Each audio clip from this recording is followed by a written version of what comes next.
स्वागत है आपका बेबी फाइल स्टडी सेंटर के ऑनलाइन प्लेटफॉर्म पर। आज अपन इस क्लास के अंदर देखने वाले हैं मॉक नंबर जो आपका 65 लगा है उसका सॉल्यूशन देखने वाले हैं। तो आइए देखते हैं कि करके आपके क्या क्या क्वेश्चंस थे इस मॉक टेस्ट में। देखिए अपना जो सबसे पहला क्वेश्चन आज की क्लास का वो ये है कि इनमें से कौन है ना, निम्नलिखित में से कौन अकबर के समकालीन था। ठीक है, इनमें से कौन अकबर के कंटेम्परेरी था, मतलब अकबर के टाइम, अकबर के समकालीन का मतलब है जिस समय अकबर थे उसी समय इनमें से कौन था जो अकबर के टाइम का है। तो देखो इसका जो बेस्ट आंसर है वो है आपका, बेस्ट क्या यही आंसर है, और इसका जो आंसर है वो है आपका रानी दुर्गावती। कौन है इसका जो आंसर है आपका वो है रानी दुर्गावती। ठीक है, अब क्या है रानी दुर्गावती के बारे में, आइए अपन अच्छे से थोड़ा इसको पढ़ने की कोशिश करते हैं। देखिए बात बताऊं अगर रानी दुर्गावती की, तो ये एक्चुअल में मध्य प्रदेश के अंदर एक जगह पड़ती है। कहां पर? मध्य प्रदेश में एक जगह पड़ती है आपकी कलिंजर। ठीक है, तो कलिंजर के जो शासक थे जिनका नाम था कीर्ति सिंह चंदेल, क्या नाम था? कीर्ति सिंह चंदेल, उनके यहां पर इनका जन्म हुआ था, वो उनके पिता थे। इसका मतलब ये क्या थी? राजकुमारी थी। फिर इनका जो विवाह होता है वो गोंडा नहीं बोल रहा हूं, क्या गोंड बोल रहा हूं, ये भी मध्य प्रदेश में ही है। ठीक है, तो गोंड के जो शासक थे जिनका नाम था दलपत शाह से इनका क्या होता है? विवाह होता है। जो रानी दुर्गावती के जो पति थे जिनका नाम क्या था? जिनका नाम था दलपत शाह। इनका एक्चुअल में क्या होता है? शादी के 7 वर्ष बाद, कितने वर्ष बाद? 7 वर्ष बाद क्या हो जाती है? इनकी मृत्यु हो जाती है। तो जब 7 साल बाद इनकी मृत्यु हो जाती है तो सारा राजकाज का कार्य रानी दुर्गावती अपने हाथों के अंदर ले लेती है। अब जैसे अब समझने की कोशिश करो, ये गोंड की महारानी है कौन? रानी दुर्गावती। तो उसके अगल बगल के जो राज्य थे लाइक मालवा हो गया या रीवा हो गया, कौन सा? मालवा हो गया या रीवा हो गया, यहां पर कब्जा हो गया था। किसका? यहां पर कब्जा हो चुका था मुगलों का। और उस वक्त मुगल शासक कौन थे? उस वक्त मुगल शासक थे आपके अकबर। कौन थे उस वक्त? मुगल शासक कौन थे उस वक्त? मुगल शासक थे आपके अकबर। तो अकबर ने क्या किया? जब अकबर ने मालवा और रीवा पर अपना कब्जा कर लिया तो ऑब्वियस सी बात है हर कोई राजा चाहता है उसके साम्राज्य का और ज्यादा क्या हो? विस्तार हो। इसी साम्राज्य विस्तारवाद की नीति के तहत उन्होंने सोचा क्यों ना अब अपने पास ये गोंड वाला इलाका भी आ जाए जिस पर शासन रानी दुर्गावती का था। तो अकबर अपना सेनापति भेजता है जिसका नाम था आसफ खान। क्या नाम था? आसफ खान। आसफ खान को जब भेजता है गोंड पर कब्जा करने के लिए तो रानी दुर्गावती पहले तो बहुत शानदार लड़ते हुए और इस आसफ खान को बुरी तरीके से पराजित कर देती है। लेकिन अकबर से फिर से आसफ खान को भेजता है और इस बार 1564 में 1564 में लगभग जून 1564 में आसफ खान से युद्ध करते हुए रानी दुर्गावती वीर गति को प्राप्त हो जाती है। तो ये मैंने इतनी कहानी इसलिए बताई क्योंकि रानी दुर्गावती किसके समकालीन थी? रानी दुर्गावती किसके समकालीन थी? रानी दुर्गावती अकबर के समकालीन थी। तो कुछ समझ में आया आपको? Okay done. नेक्स्ट अगला क्वेश्चन।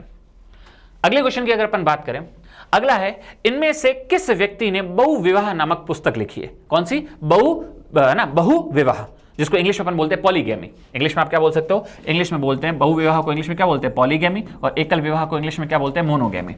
अब आप ध्यान से समझना। देखो एक ये जो आपके सामने 4 नाम दिख रहे हैं, आपने कभी न कभी इनका नाम जरूर सुना होगा। इन लोगों ने अपने जब ये इस संसार में थे तो अपने समय के दौरान इन्होंने समाज को सुधारने के लिए या धर्म में सुधार लाने के लिए अपनी तरफ से कुछ ना कुछ क्या किए हैं? प्रयास किए हैं। तो ये एक तरीके से सामाजिक और धार्मिक सुधारक व्यक्ति हैं, सोशली और रिलीजियसली रिफॉर्मर पर्सन है ये सारे के सारे।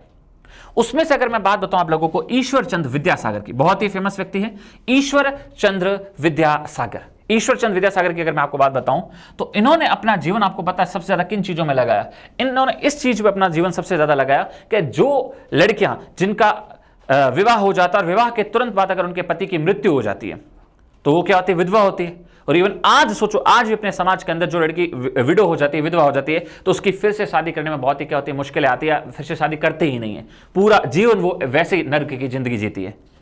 लेकिन ईश्वर चंद्र विद्यासागर आज से लगभग 150 साल से भी ज्यादा पहले, उस समय सोचो, उस समय इन्होंने क्या किया? उस समय अगर अपन बात करें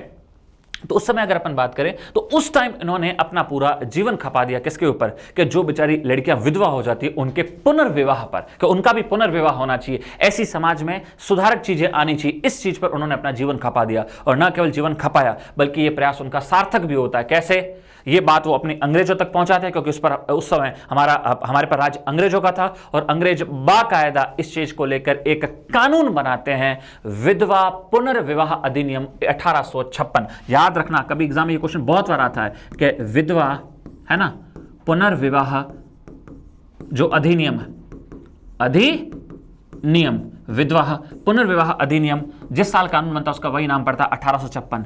तो अगर एग्जाम में कभी क्वेश्चन पूछा जाए इतना सा कि विधवा पुनर्विवाह अधिनियम कब आया, तो 1856 में आया। अगर आपसे ये पूछा जाए कि ये अधिनियम किसके प्रयासों से आया, किसके प्रयासों से आया, किसके एफर्ट से आया, तो वो है ईश्वर चंद्र विद्यासागर। तो बताओ, जो विडो हो जाएगी, वो विधवा हो जाएगी, वो फिर से विवाह करेगी, मतलब बहु विवाह करेगी। इन्हीं सब चीजों को लेकर बुक लिखी है, किसने लिखी है? ईश्वर चंद्र विद्यासागर ने। ठीक है, तो ये इसका उत्तर है, ईश्वर चंद्र विद्यासागर। बाकी आप लोग अगर अपन बात करें, अच्छा क्वेश्चन नंबर के हिसाब से अगर अपन देखें तो आपको पता है ये मॉक नंबर 65 का क्वेश्चन नंबर कौन सा था? आपका 26। कौन सा क्वेश्चन था? क्वेश्चन नंबर था आपका 26, जबकि ये है आपका क्वेश्चन नंबर नेक्स्ट कौन सा? 27। ठीक है, नेक्स्ट आगे देखिए। हाँ, इसमें मैं आपको एक दो फैक्ट और बताना चाहूंगा। यहां कुछ अन्य नाम भी, इन्होंने भी अपने समय समय पर धर्म में और समाज में सुधार लाने के लिए प्रयास किए। जैसे राजा राम मोहन रॉय की अगर मैं आपसे बात करूं, तो राजा राम मोहन रॉय जाने जाते हैं किसके लिए बताओ? सती प्रथा को रोकने के लिए। राजा राम मोहन रॉय, ठीक है, इन्होंने सती प्रथा को रोकने पर बहुत बहुत अपने प्रयास किए और काफी हद तक सफल भी रहे। सती प्रथा पर रोक के लिए बहुत प्रयास किए इन्होंने। ठीक है, सती प्रथा पर रोक के लिए कि किसी के अगर पति की मृत्यु हो जाए तो उसके बाद आपको पता है पहले क्या कुरीति थी? उसकी पत्नी को भी जिंदा जला दिया जाता था, जिंदा उसको पति की चिता के अंदर साथ में बिठा दिया जाता था। तो बताओ कितनी बेकार कुरीति थी। इसको रोकने के लिए राजा राम मोहन रॉय ने अपना पूरा जीवन इस पे एक तरीके से लगा दिया।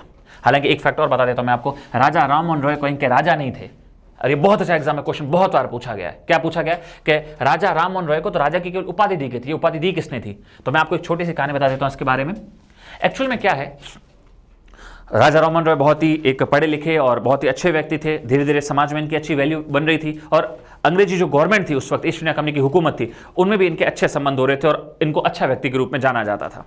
तभी तो इनके प्रयासों से आपको पता है लॉर्ड विलियम बेंटिक जो उस वक्त के गवर्नर जनरल थे, उन्होंने इन्हीं के प्रयासों को देखते हुए अलग से कानून बना दिया था कि आज के बाद कोई सती प्रथा जैसी प्रथा करेगा तो उस पर क्या होगी? कानूनी कार्रवाई होगी। तो एक समय की बात है, उस वक्त हमारे जो मुगल बादशाह थे, इसी राजा राम मोहन रॉय के समकालीन जो हमारे मुगल बादशाह थे, उनका नाम था अकबर सेकंड। ये वो वाला अकबर नहीं है, याद रखना, ठीक है? ये अकबर सेकंड उन्हीं का एक आगे का उत्तराधिकारी है। तो अकबर सेकंड करके एक राजा थे। तो इनको एक बार कहते हैं कि वहां अंग्रेजों ने आमंत्रित किया कि आप वहां आओ किसी मुद्दों को लेकर या किसी विषय पर बातचीत वगैरह करने के लिए। तो अकबर सेकंड ने बोला कौन वहां जाए, कौन वहां बातचीत करे, क्यों ना हम हमारे यहां से ही किसी भारतीय को भेज देते हैं। तो राजा राम मोहन रॉय से संपर्क किया कि आप चले जाओ हमारी तरफ से वहां पर बात करने के लिए। तो राम मोहन रॉय ने कहा भाई मैं तो कैसे जा सकता हूं, वहां तो एक किंग, एक राजा को आमंत्रण भेजा गया है। तो उन्होंने बोला अकबर सेकंड ने, ले क्या परेशान होता है, राजा को बोला गया है तो आज के बाद राजा है। लिटरली आपको यही याद रखना है कि राजा राम मोहन रॉय को, राजा राम मोहन नहीं बोलेंगे, अपन बोलेंगे राम मोहन रॉय को राजा की उपाधि किसने दी थी? तो वो दी थी उस वक्त के मुगल शासक अकबर सेकंड ने दी थी। ये आप फैक्ट हमेशा याद रखना। बाकी राजा राम मोहन रॉय ने अपना जीवन पूरा लगा दिया था किस पर? सती प्रथा पर रोक के लिए। इसके लिए उन्होंने इंस्टीट्यूट भी, दो संस्थाएं भी स्थापित की थी, जिसमें पहले तो उन्होंने स्थापित किया था ब्रह्म सभा। और ब्रह्म सभा की स्थापना कब की गई थी? 1828 में, जबकि उसी को आगे चलकर एक बड़े इंस्टीट्यूट के रूप में स्थापित किया और जिसका उन्होंने नाम रखा, क्या नाम रखा? जिसका उन्होंने नाम रखा ब्रह्म समाज। क्या नाम रखा? ब्रह्म समाज। और इसकी स्थापना की गई 1830 में। 1830 में ब्रह्म सभा की स्थापना की 1828 में, ब्रह्म समाज की स्थापना की 1830 के अंदर। तो मैं उम्मीद करता हूं आप लोग समझ गए होंगे। ठीक है, ये याद रह जाएगा आप लोगों को। एक चलो फैक्ट और बता देता हूं क्योंकि ये भी कई बार एग्जाम में पूछा गया है, बहुत बार एग्जाम में पूछा गया है। देखो, अगर आपसे पूछा जाए सती प्रथा जैसी जो प्रथाएं थी, इस पर एक व्यक्ति है जो चाहता है कि रोक लग जाए, जिसके लिए उन्होंने अपना पूरा जीवन लगा दिया। तो इसके लिए तो जीवन कौन लगा रहे हैं? राजा राम मोहन रॉय। राजा राम मोहन रॉय, ठीक है। लेकिन एक व्यक्ति थे, आपको पता है कुछ ऐसे लोग भी होते हैं जो कट्टर होते हैं, नहीं ये रीति रहनी चाहिए, बिल्कुल सही है, पत्नी उसके बाद क्या करेगी, उसको तो जिंदा जलना ही चाहिए, उसके साथ पति के साथ उसको भी जाना ही चाहिए। तो मतलब कुछ लोग थे जो सती प्रथा के समर्थक थे और राजा राम मोहन रॉय के क्या थे? विरोधी थे। और ये भी एग्जाम में पूछा था वो व्यक्ति कौन थे जो सती प्रथा के समर्थक थे और जो भी आंदोलन चला थे कि नहीं सती प्रथा जैसी प्रथा चलनी चाहिए। उनका नाम था राधाकांत देव। क्या नाम था? राधाकांत देव। और उन्होंने भी एक इंस्टीट्यूट की स्थापना की थी जिसका नाम था धर्म सभा। ये भी कभी पूछा जाए तो याद रखना, क्या नाम था? धर्म सभा, जिसकी स्थापना समथिंग 1829 के आसपास हुई थी। क्लियर है? और सती प्रथा पर रोक के लिए किस अंग्रेज ने कानून बनाया था? तो उस वक्त जो गवर्नर जनरल थे जिनका नाम था लॉर्ड विलियम बेंटिक, जो कि आगे चलकर भारत के प्रथम गवर्नर जनरल बनेंगे, लॉर्ड विलियम बेंटिक। ठीक है, तो ये जरूर याद रखना। चलो टॉपिक पे आते हैं। तो इसके अंदर अगर अपन देखें तो अपन ने ईश्वर चंद्र विद्यासागर के बारे में तो जान ही लिया, राजा राममोहन रॉय के बारे में भी जान लिया, और स्वामी दयानंद सरस्वती के बारे में मैं आपको एक बात बता देता हूं। स्वामी दयानंद सरस्वती की अगर मैं बात बताऊं तो इन्होंने, है ना, धार्मिक सुधार के तहत, धर्म में सुधार के तहत 1875 में आर्य समाज की स्थापना की थी। आर्य समाज की स्थापना किसने की थी? तो आर्य समाज की स्थापना किसने की थी? स्वामी दयानंद सरस्वती ने। स्वामी दयानंद सरस्वती ने, जिन्होंने एक नारा भी दिया था, वेदों की ओर लौटो, मतलब ज्यादा से ज्यादा वेदों को पढ़ो, जानो हमारे धर्म को। ठीक है, तो ये जरूर आप याद रखना। Okay, done. और इसके अलावा कौन है? सुरेंद्रनाथ बैनर्जी, ये तो एक राजनीतिक व्यक्ति थे। इनकी एक फेमस बुक है जिसका नाम याद रखना, अ नेशन इन मेकिंग। ये बहुत बार एग्जाम में पूछी गई है, अ नेशन इन मेकिंग। ये बुक आई थी आपके 1925 में। तो इतनी जानकारी अपने को होनी चाहिए। इनमें से तो हर एक व्यक्ति के ऊपर कहीं ना कहीं आपको क्वेश्चन जरूर मिल जाएगा एग्जाम में। चलो ठीक है, नेक्स्ट आगे बढ़ते हैं।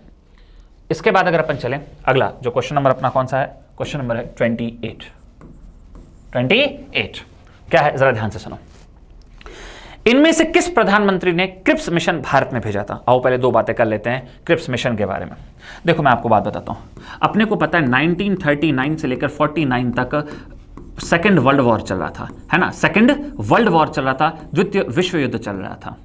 और आपको पता हो तो इसके अंदर पूरा वर्ल्ड दो हिस्सों के अंदर बट गया था, मतलब जो युद्ध करने वाले ज्यादातर देश थे। एक थे आपके मित्र राष्ट्र। कौन से राष्ट्र? मित्र राष्ट्र, ठीक है। और एक थे आपके धुरी राष्ट्र, है ना, धुरी राष्ट्र। मित्र राष्ट्रों के अंदर अगर अपन बोले तो जैसे आपका अमेरिका हो गया, यूएसए हो गया, आपका फ्रांस हो गया, ठीक है, आपका ब्रिटेन हो गया, ये सब इसके अंदर थे। बहुत सारे देश थे लेकिन अभी मोटा मोटी मैं आपको बता रहा हूं। जबकि धुरी राष्ट्रों में सबसे मेन इंपॉर्टेंट के रूप में अगर बोलो तो जर्मनी हो गया, इटली भी, हालांकि इधर उधर बदलता रहता था, लेकिन अभी मोटे तौर पर देखें तो इसमें इटली हो गया या इधर जापान हो गया, ये सारे देश थे। तो आपको पता ये देश आपस में लड़ रहे थे। इन्हीं में जो ब्रिटेन था, ब्रिटेन जो मित्र राष्ट्रों में था, उसका एक तरीके से टक्कर हो रही थी किससे? जापान से। और जापानियों ने हालत खराब कर दी थी ब्रिटिशर्स की। अब युद्ध लड़ने के लिए सबसे ज्यादा आवश्यकता होती है किसकी? सैनिकों की। अब सैनिक लाए कहां से? ब्रिटेन जैसा देश अगर आप देखोगे कितना छोटू सा देश है। आपको पता है अपना जो राजस्थान है ना, अपना राजस्थान, वो लगभग 2 गुना है किसका? ब्रिटेन का। मतलब 2 ब्रिटेन करो तब जाके एक राजस्थान बनता है। तो सोचो ब्रिटेन कितना छोटा सा देश है, ज्यादा जनसंख्या भी नहीं है। युद्ध लड़ने के लिए क्या चाहिए? सैनिक चाहिए। अब सैनिक लाए तो कहां से लाए? तो ये लोग बेटे क्या कर रहे थे? ब्रिटेन एक्चुअली में ब्रिटेन का विश्व के कई देशों पर उस वक्त क्या था? राज था। उसको बोलते, इसने अपने बहुत सारे उपनिवेश बना रखे थे जिसमें से एक भारत भी था। तो इसने क्या किया? युद्ध में सैनिकों की कमी को पूरा करने के लिए अपने उपनिवेशों से, जहां जहां उनका शासन था, वहां से सैनिकों को उठाना शुरू किया। उसमें से एक भारत भी था। अब सैनिकों को उठाने वाले ये थोड़ी कि आजा सैनिक आजा युद्ध में लड़ने के लिए तैयार हो जा, ऐसे कौन तैयार होगा? उनको प्रेरित करना, उनको भर्ती करना, ये पूरी एक प्रक्रिया होती है। लेकिन हम भारतीयों ने क्या किया? हम भारतीयों ने देख लिया कि भाई साहब इस विश्व युद्ध में हमें अंग्रेजों का साथ नहीं देना, बढ़िया हार जाए, अर्जुन छूट जाए, यहां से भाग जाए। तो हमने एक तरीके से मन में यह ठान रखा था। अंग्रेजों को पता चल गया था कि भारतीय लोग ज्यादा अभी सिपाही भर्ती में भर्ती नहीं हो रहे, तो हमारे पास सैनिकों की कमी पड़ रही है, अब करें तो क्या करें? तो उस वक्त जो ब्रिटेन के प्रधानमंत्री थे जिनका नाम था विंस्टन चर्चिल, क्या नाम था? Winston Churchill. एक्चुअल में ये ब्रिटेन के प्रधानमंत्री रहे 1940 से लेकर कब तक? 45 तक। अब विंस्टन चर्चिल करे तो क्या करे? वहां जो हमारा गवर्नर जनरल हमने बैठा रखा है ना, उसके तो बस की बात ही नहीं है कि वो ज्यादा से ज्यादा इंडियन लोगों की सेना में भर्ती कर सके। तो उन्होंने अपने यहां से, अपने मंत्रिमंडल से एक व्यक्ति को भेजा, बोला तू जा इंडिया और वहां के नेताओं को कन्विंस कर, और ताकि वहां के लोकल नेता भारतीय लोगों को ये मोटिवेट कर सके कि सेना में भर्ती होना है। तो अब विंस्टन चर्चिल जो ब्रिटेन का प्रधानमंत्री था, वो मार्च 1942 के अंदर अपने मंत्रिमंडल के एक व्यक्ति जिसका नाम था स्टैफोर्ड क्रिप्स, क्या नाम था? जिसका नाम था स्टैफोर्ड क्रिप्स को भेजता है कि तू जा और भारतीय लोगों को राजी कर के हमारा सहयोग करे किसके अंदर? सेकेंड वर्ल्ड वॉर में। तो वो क्रिप्स ने बोला मैं वहां जाके कम से कम कुछ तो उनको लॉलीपॉप पकड़ाऊंगा ना, तभी जाके वो भारतीय बोलेंगे चलो ठीक है, अगर हमको ये मिलेगा तो हम बदले में आपका युद्ध में सहयोग करेंगे। तो जब स्टैफोर्ड क्रिप्स भारत आता है तो वो पता हम भारतीयों को क्या लॉलीपॉप पकड़ाता है? वो कहता है अगर आप लोग हमारा सेकेंड वर्ल्ड वॉर में साथ दोगे तो हम इस वर्ल्ड वॉर के बाद, इस वर्ल्ड वॉर को जीतने के बाद आपके संविधान में सुधार करेंगे। या आपकी एक तरीके से संविधान की जो मांग है ना, कि आप इंडियंस लोगों की जो मांग हो रही थी कि हमारे लिए संविधान होना चाहिए देश का अलग से, हम आपको संविधान बना के देंगे, उसमें बनाने में मदद करेंगे। याद रखना यही है क्रिप्स मिशन। इस क्रिप्स मिशन पे एक क्वेश्चन और आता है जो भी मुझे आपको बताना ही पड़ेगा कि ये जब लॉलीपॉप पकड़ाई, ये जब हमारे सामने लॉलीपॉप पकड़ाई किसने? क्रिप्स ने। एक्चुअल में स्टैफोर्ड क्रिप्स ही तो आ रहा हमें ये लॉलीपॉप पकड़ाने, इसलिए इसको कहा जाता है कि कौन आया था ये हमें बताने के लिए, हमें ये लुभावना एक तरीके से लॉलीपॉप पकड़ाने, तो वो आया था स्टैफोर्ड क्रिप्स, इसीलिए इसको कहा जाता है कौन सा मिशन? Cripps mission. अब क्रिप्स मिशन में मैं आपको बता देता हूं, जो क्रिप्स मिशन में प्रस्ताव हमको दिया गया था, प्रपोजल दिया गया था कि हम युद्ध जीतने के बाद आपके लिए संविधान बनाएंगे, उस पर हमारे कुछ लोगों का रिएक्शन था। उसमें महात्मा गांधी का रिएक्शन बहुत इंपॉर्टेंट है और ये एग्जाम में पूछा जाता है कि महात्मा गांधी ने, है ना, क्रिप्स मिशन के प्रस्ताव पर क्या बात कही थी। तो उन्होंने कहा था, पता क्या उन्होंने ये कहा था कि it is just like post dated cheque. ये आपका जो प्रस्ताव है ना, ये एक पोस्ट डेटेड चेक की तरह है। किसकी तरह है? पोस्ट डेटेड, है ना, पोस्ट डेटेड चेक की तरह है। आपको बोले सर ये क्या होता है? मैं आपको बताता हूं। अरे चेक वही चेक जो बैंक वाला चेक होता है, ठीक है। पोस्ट डेटेड, इतनी इंग्लिश तो आपको आनी चाहिए। ये पोस्ट वर्ड बना है पोस्टपोन्ड से। किससे बना है? पोस्टपोन्ड से। मतलब पोस्टपोन्ड कोई भी चीज करते हैं अपन आगे के लिए करते हैं ना, तो उस पोस्ट का मतलब ये क्या? आगे का। अरे दो सिम नहीं होती, एक होती प्रीपेड और एक होती पोस्ट पेड। प्रीपेड में हम पहले ही रिचार्ज करा देते हैं, प्री मतलब पहले ही पैसा दे देते हैं। पोस्ट का मतलब बाद में, पूरा महीना निकल जाएगा उसके बाद जितना बिल आएगा तब हम उसका भुगतान करते हैं। तो वर्ड का मतलब समझो ना, पोस्ट मतलब बाद की चीज, डेटेड मतलब तारीख। तो पता गांधी जी क्या बोलते हैं? ये तो तुम ठीक वैसे ही बात कर रहे हो कि आज मेरे को लाके, है ना, एक चेक दे रहे हो, लेकिन उस पर जो भुगतान की तारीख है वो महीने बर्बाद किए। अब मुझे क्या पता महीने बर्बाद, तेरे जिस तारीख का इसमें भुगतान की तारीख लिखी उस दिन तेरे अकाउंट में पैसे होंगे कि नहीं होंगे। मैं तो केवल तेरे पे विश्वास पे बात करूं, क्यों मैं तेरी बात क्यों मानूं? तो गांधी जी ने बोला इस बात की क्या गारंटी कि तुम युद्ध जीत जाओगे, पहली बात। दूसरा, उस बात की भी क्या गारंटी कि तुम जीतने के बाद वास्तव में हमारे लिए संविधान बनाओगे। तो मेरे को तो इस बात पे बिलीव नहीं हो रहा है। ये तो ऐसा लगता है कि आगे की तारीख का कोई आपने हमको एक चेक पकड़ा दिया है। तो याद रखना, क्रिप्स मिशन पर गांधी जी ने क्या कहा था? It is just like post dated cheque. तो मैं उम्मीद करूंगा आपको ये याद रहेगा। चलो डन। तो ये क्वेश्चन मैं उम्मीद करता हूं आप समझ गए होंगे। क्या क्वेश्चन था कि निम्नलिखित में से किस प्रधानमंत्री ने क्रिप्स मिशन को भारत में भेजा था? तो जिस प्रधानमंत्री ने भेजा था वो था विंस्टन चर्चिल। भेजा किसको था? स्टैफोर्ड क्रिप्स को। कब भेजा था? मार्च 1942 में। उन्होंने प्रस्ताव किया था, ये भी मैंने आपको बता दिया, और उस पर गांधी जी ने क्या कहा ये भी मैंने आपको बता दिया। तो एक छोटू सा सेगमेंट ही आपका कंप्लीट हो गया। चलो नेक्स्ट आगे बढ़ते हैं अगले क्वेश्चन की तरफ। अगला है क्वेश्चन नंबर आपका 29। निम्नलिखित में से किस अधिनियम के अंतर्गत भारत में जातीय निर्वाचक लागू किया गया? हालांकि ये थोड़ा सा गलत लिखा है, इसके क्वेश्चन की लैंग्वेज गलत है। ये हिंदी में यहाँ पर जातीय नहीं बोलना चाहिए था, इंग्लिश में एकदम सही है, कम्युनल इलेक्टोरल सिस्टम। यहाँ पर जातीय की जगह वर्ड होना चाहिए सांप्रदायिक। कौन सा वर्ड होना चाहिए? सांप्रदायिक वर्ड होना चाहिए। तो ये आप थोड़ा सा ध्यान रखना, एग्जाम में आपको ये वर्ड मिलेगा, ये वर्ड नहीं मिलेगा। ये थोड़ा सा जबरदस्ती इंग्लिश की हिंदी कर दी इन लोगों ने। अब सुनो क्या है बात, यह है क्या मतलब है। पहले तो इस लैंग्वेज की, इस क्वेश्चन की लैंग्वेज को समझना जरूरी है। क्वेश्चन की लैंग्वेज क्या, जरा ध्यान से सुनो। एक्चुअली बात यह है कि जनरली हमारे यहाँ पर जब इलेक्शन होते हैं तो क्या चीज़ होती है? तो आप बोलते क्या होता है? कुछ नहीं, कुछ कैंडिडेट चुनाव में खड़े होते हैं और जो वोटर्स होते हैं वो जाके वोट दे के आते हैं। अच्छा, तो ऐसा कोई है क्या कि अगर कहीं मुसलमान अगर चुनाव में खड़ा हुआ है तो वोट देने वाले केवल मुसलमान होंगे? नहीं भाई, कोई मतलब नहीं। चाहे मुसलमान खड़ा होगा तो भी सारे धर्म के लोग वोट देंगे, हिंदू खड़ा होगा तो भी सारे धर्म के लोग वोट देंगे। तो ये तो हुआ एक आम जिंदगी, एक आम चुनाव। अब यहां पर क्या अलग है? अंग्रेज क्या करते हैं मैं आपको बताता हूं। एक छोटी सी घटना बताऊंगा ताकि इसे रिलेट कर लो। 1905 में बंगाल विभाजन किया था, आपको पता है, अंग्रेजों ने धर्म के आधार पर बंगाल का विभाजन किया था। ठीक है, पूर्वी बंगाल और पश्चिमी बंगाल विभाजन। ठीक है, आप बोल सर ठीक है, लेकिन उसके बाद आपको पता जैसे बंगाल का विभाजन किया तो भारत के अंदर, है ना, इसका उल्टा इफेक्ट पड़ा। लोगों को लगा कि ये तो हमें धर्म के नाम पर बांट रहे हैं, और कुछ जगह लोग धर्म के नाम पर इकट्ठे होने लगे, और अंग्रेजों को लगा कि ये तुम्हारा दांव उल्टा बढ़ गया। लेकिन हम तो चाहते हैं कि जब तक ये हिंदू मुसलमान ना करें, इनको आपस में अलग अलग ना रहे, तो ये तो हमको ही फिर पंगा करेंगे। ये अगर आपस में यूनाइट हुए तो हमारे से माथापच्ची करेंगे। तो हम चाहते हैं हमारे से माथापच्ची ना करके ये आपस में माथापच्ची करें, मतलब धर्म के नाम पर इनको और अलग करो। तो और कैसे इनको अलग किया जा सकता है? तो इसके लिए आपको पता हमेशा एक बहुत ही ट्रस्ट एंड टेस्टेड एक फॉर्मूला होता है। क्या? जो आदमी कमजोर होता है ना, उसको थोड़ा जाके भड़काओ, उसका थोड़ा साथ दो। समझ रहे हो ना? तो अपने आप उसको लगेगा अच्छा ये मेरा साथ दे रहा है, इसका 100% मेरे पे अत्याचार कर रहा है, तो मुझे इसके खिलाफ रहना चाहिए, इसका कभी साथ नहीं रहना चाहिए। अब भारत में ज्यादातर मेजोरिटी में कौन है? हिंदू। माइनॉरिटी में कौन है? मुसलमान। इन अंग्रेजों ने बेटा ने हाथ जाके थामा किसका? मुसलमानों का। तुम पे बताइए अत्याचार कर रहे हैं कौन? हिंदू। तो बोला कैसे? अरे भाई जहां भी चुनाव वुनाव होते हैं ये हिंदू ही खड़े होते हैं ज्यादातर, इन्हीं के लोग ज्यादातर इन्हीं को जिताते हैं, आपका तो कोई सिस्टम ही नहीं है। बात तो सही कह रहे हो। तो हम आपके हितैषी अंग्रेज बोलते हैं, हम आपके लिए फायदा करें। बोला कैसे? हम आपके लिए कानून के तहत एक कानून के तहत एक ऐसा कानून लेकर आ रहे हैं जिसमें आपको बहुत फायदा होगा। तो बोला मुसलमानों, बोला क्या, कैसा कानून ला रहे हो? तो बोला हम एक ऐसा कानून ला रहे हैं जिसमें जिस सीट पर अगर मुसलमान खड़ा हुआ तो वहां पर वोट देने वाले केवल मुसलमान ही होंगे, अगर हिंदू है तो भी उस सीट पर वो वोट नहीं दे पाएगा। मतलब समझ रहे हो क्या, पर्टिकुलर यहां पर बाइफर्केशन किया जा रहा है, एक तरीके से धर्म के नाम पर चीजों को अलग किया जा रहा है।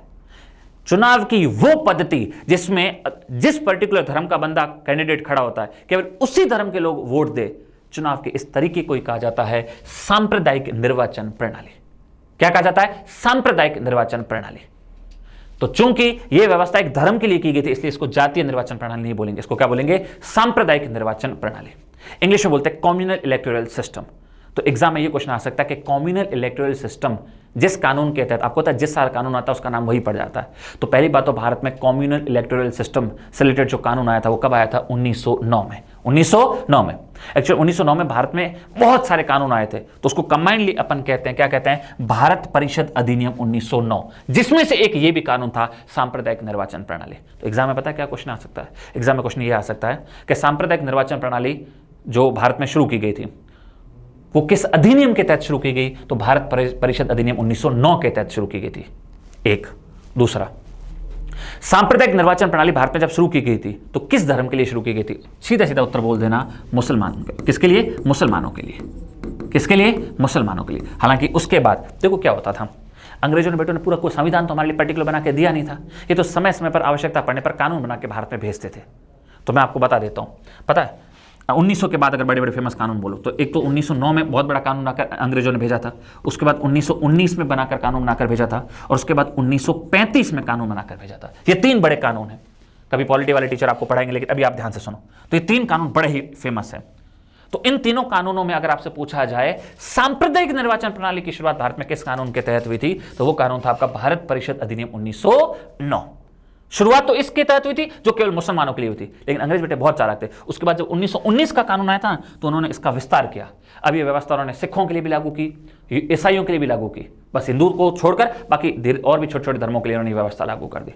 तो आ जाए भारत में सांप्रदायिक निर्वाचन प्रणाली की शुरुआत किस एक्ट के तहत हुई? तो 1909 के तहत। विस्तार किस एक्ट के तहत हुआ? अगर ये क्वेश्चन है तो फिर उत्तर करना 1919 के तहत। तो मैं उम्मीद करता हूं पूरी व्यवस्था आपकी समझ में आ गई होगी।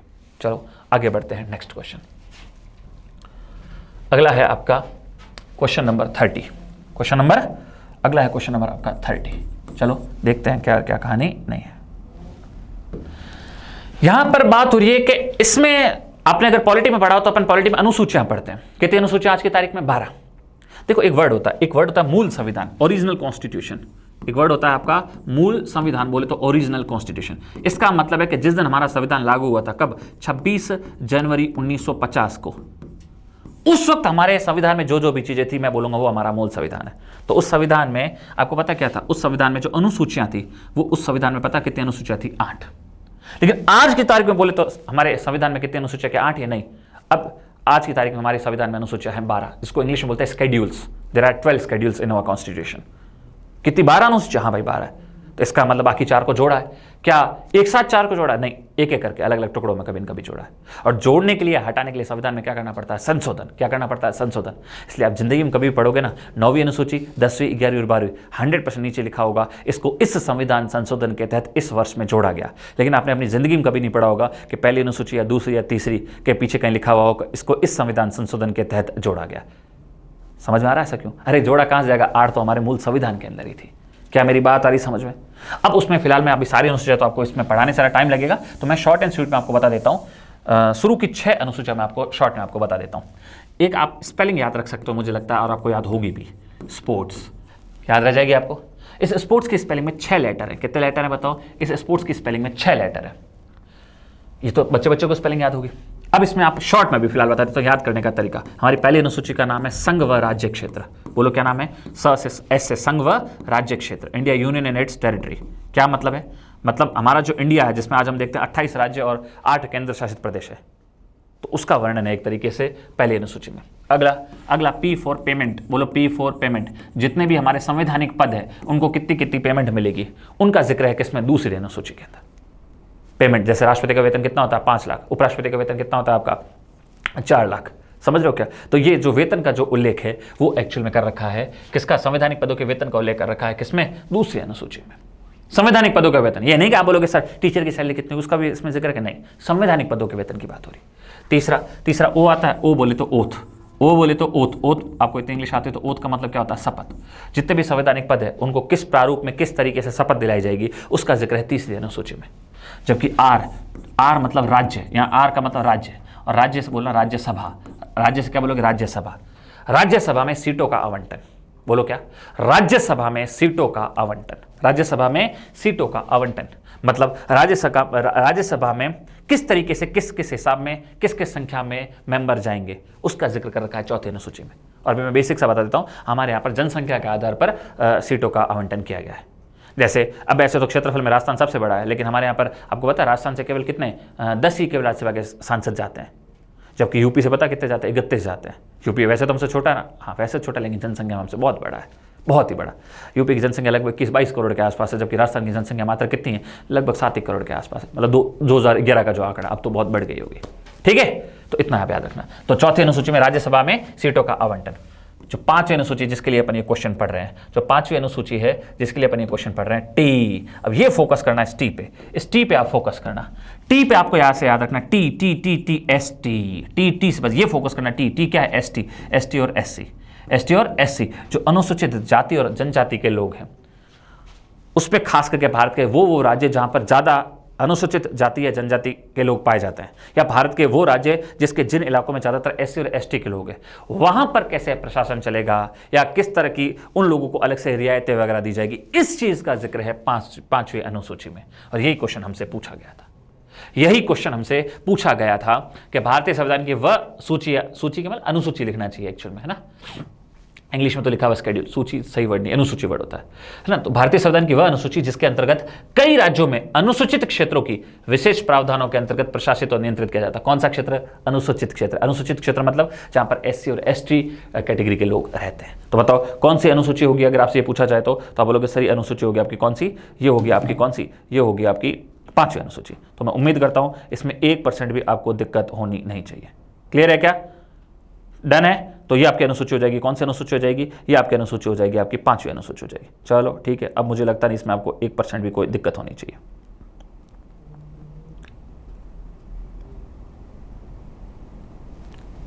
चलो नेक्स्ट, अब आगे देखते हैं क्या क्या कहानी नहीं है। ठीक है, ये तो अपन ने पढ़ लिया है। और ये क्वेश्चन और स्केड्यूल तो देखो, मैं आपको एक बात बोलूंगा, हमेशा याद रखना ही रखना।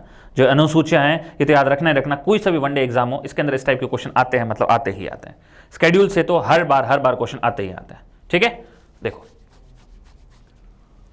अगला, चलो छठी का बता देता हूं, जब इतने बता दिए तो छठी एक बता देता हूं, फिर अपन आगे बढ़ते हैं। जो एस है, जो 6th अनुसूची है, जो छठी अनुसूची है, ये एस बोले तो स्टेट्स, एस बोले तो स्टेट्स, यहां पर स्टेट्स बोले तो राज्य। यहां भी पूर्वोत्तर के वो 4 राज्य हैं, पूर्वोत्तर समझो, नॉर्थ ईस्ट के वो 4 राज्य है कि वहां पर कैसे प्रशासन चलेगा इस चीज को लेकर। ठीक है, तो स्टेट्स में आपको यहाँ 4 राज्यों के नाम याद रखना है। अब देखो ऐसे इसका कोई रट्टा वटा नहीं मारना होता, जिसके दिमाग में मैप क्लियर हो इंडिया का, वो कभी जिंदगी में ऐसे क्वेश्चन गलत नहीं कर सकता। अगर आप इंडिया का मैप देखो, नॉर्थ ईस्ट का जो इधर वाला यूं है ऐसे करके ये मैप है, तो आपको पता है सबसे ऊपर इधर कौन है? अरुणाचल प्रदेश। इसके नीचे आपको पता कौन सा राज्य है? नागालैंड। उसके नीचे आपको पता है कौन है? मणिपुर। ठीक है, कौन है? मणिपुर। उसके नीचे इधर की तरफ कौन है? मिजोरम। कौन है? मिजोरम। इधर की तरफ आपको पता है कौन है? त्रिपुरा। कौन है? त्रिपुरा। और ये जो राज्य है, ये जो मैं आपके सामने बना रहा हूं, ये कौन है? ये है आपका मेघालय। बोलो कौन है? ये है मेघालय। और पीछे जो आपको हिस्सा बचा हुआ हिस्सा दिखाई दे रहा है, ये वाला इलाका, ये जो व्हाइट मैंने बनाया है, ये आपका है कौन सा? असम। बोलो कौन सा राज्य है? असम। अब मेरी बात सुनना, ये 4 राज्य यहां पर कौन से हैं? यहां से शुरुआत करो। कहां से? मिजोरम से। 1 मिजोरम, 2 त्रिपुरा, 3 मेघालय, और इसके पीछे बचा हुआ जो 4 असम। इन 4 राज्यों की बात है, याद रखना आपको। कहां से शुरुआत करना? मिजोरम से। मिजोरम, त्रिपुरा, मेघालय और पीछे आपका क्या? असम। इन 4 राज्यों के प्रशासन से संबंधित जो जानकारी दी गई वो हमें किससे दी गई है? वो हमें दी गई है छठी अनुसूची में। क्लियर है क्या? तो अपना जो क्वेश्चन था 5वीं अनुसूची को लेकर था, मैंने आपको शॉर्ट में आपको बताने की कोशिश की। चलो बढ़ते हैं अपने नेक्स्ट क्वेश्चन की तरफ। नेक्स्ट क्वेश्चन है, वो है आपका क्वेश्चन नंबर, कौन सा है? नेक्स्ट क्वेश्चन है क्वेश्चन नंबर 31। आओ देखते हैं क्वेश्चन नंबर 31 क्या है। Which of the following is a scalar quantity? देखो 2 तरह की राशि आती है। क्वांटिटी को हिंदी में क्या बोलते हैं? मात्रा वाली बात नहीं हो रही है, फिजिकल क्वांटिटीज की बात हो रही है ना, भौतिक राशियों की बात हो रही है। क्वांटिटी है ना, मात्रा नहीं, राशियां। अब समझो, बहुत ही काम की चीज समझाने जा रहा हूं मैं आपको। देखो राशियां 2 तरह की होती है, एक होती है सदिश राशियां, एक होती है अदिश राशियां। आपको बोले सर इंग्लिश में बोलो। एक होती है वेक्टर क्वांटिटीज, एक होती है स्केलर क्वांटिटीज। देखो क्या मतलब होता है समझो। देखो हिंदी में तो नाम से पता चल रहा है, वो राशि जिसमें दिशा साथ में ना हो, वो राशि जिसमें दिशा साथ में ना हो तो अदिश, वो राशि जिसमें दिशा का भी साथ में पता चल रहा है वो है सदिश। बस बात खत्म।